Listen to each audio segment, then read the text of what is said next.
Hello, I'm Sarah Calandro, and I'm going to demo how I draw with paint, also known as creating an underpainting.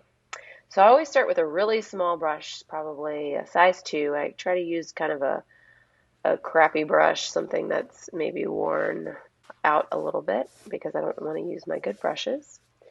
And before I even get started, I want to get my surface wet a little bit with some oil. So I'm painting on cotton canvas here, and then this is walnut oil. And what I'm going to do is I'm going to dip a paper towel into the oil, and I'm going to rub it, kind of saturate the whole surface of the cotton canvas with that oil. So probably have to dip it a few times and rub it in really well. Make sure that it gets all the way saturated. And I also, once I get it fully covered, then I want to wipe it out. So I don't want it to feel like thick oil.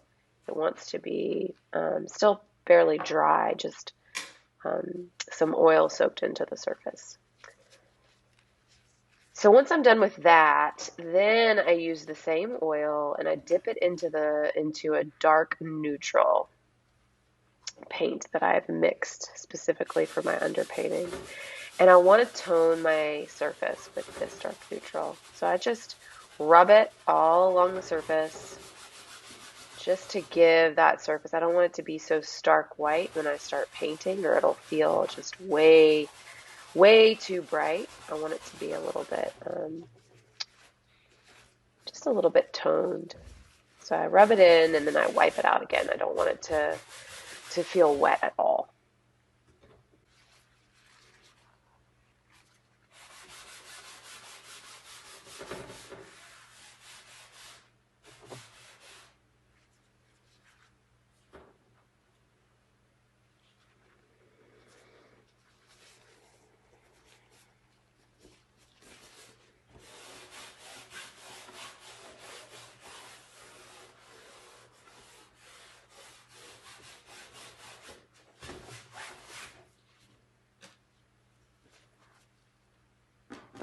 So when I'm done, I want to remove the oil because I'm not painting my underpainting with oil. I'm actually painting it with what's in that little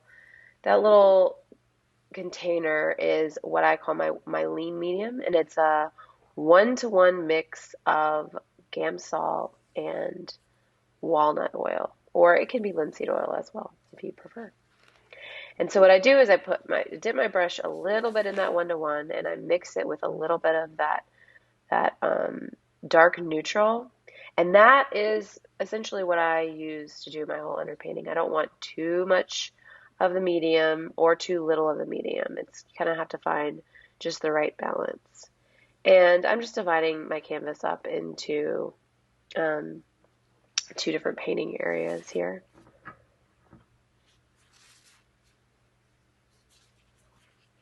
And as I get started here, it's you can't really tell what it is that I'm doing specifically, but I'm using my brush to measure the how tall the pear is in relation to its width. So proportionally, is it taller than wide, or is it wider than tall? I know it's taller than wide, but how much taller than wide? I am able to use my brush to make some estimates of this so that I can get these proportions down on my canvas.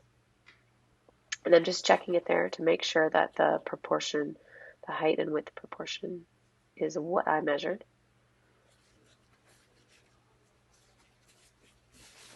And something that's great about using paint for your underpainting, for drawing, is you can just take your paper towel if you make a mistake and wipe it right off.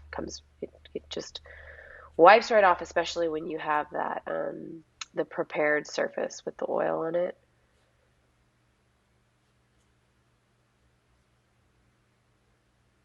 So now I'm just trying to get the overall shape, the line drawing of the pear. I'm not looking necessarily at um, shadow versus light. I'm just thinking about, okay, where's the edges of the pear? Where's the edges of the cast shadow? Where is the stem? what's the angle.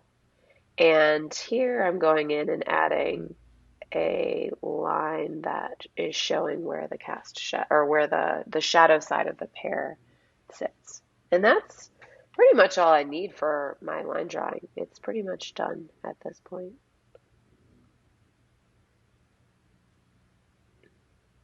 Except for one little piece, I think. Here I'm just adjusting that cast shadow edge was a little bit more angled than what I represented initially.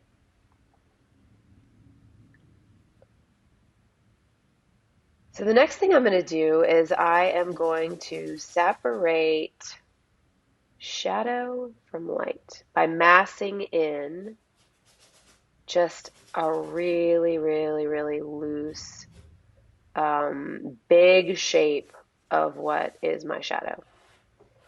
I don't want to be separating the cast shadow from the shadow side of the pear. I want that to feel like one big shape of shadow.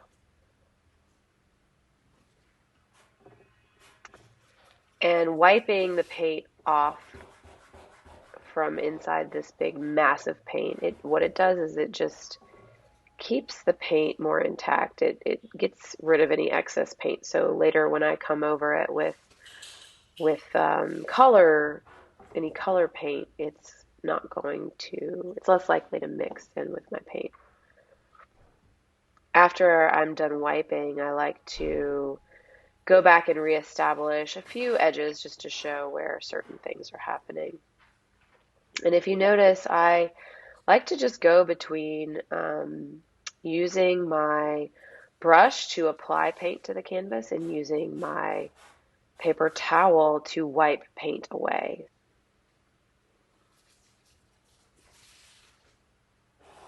And what I just did there was I created, we'll talk more about this in the class, but where I saw a lost edge, which is where two edges come together that are the same value. They might be different colors, but when you squint, you can't really see that edge.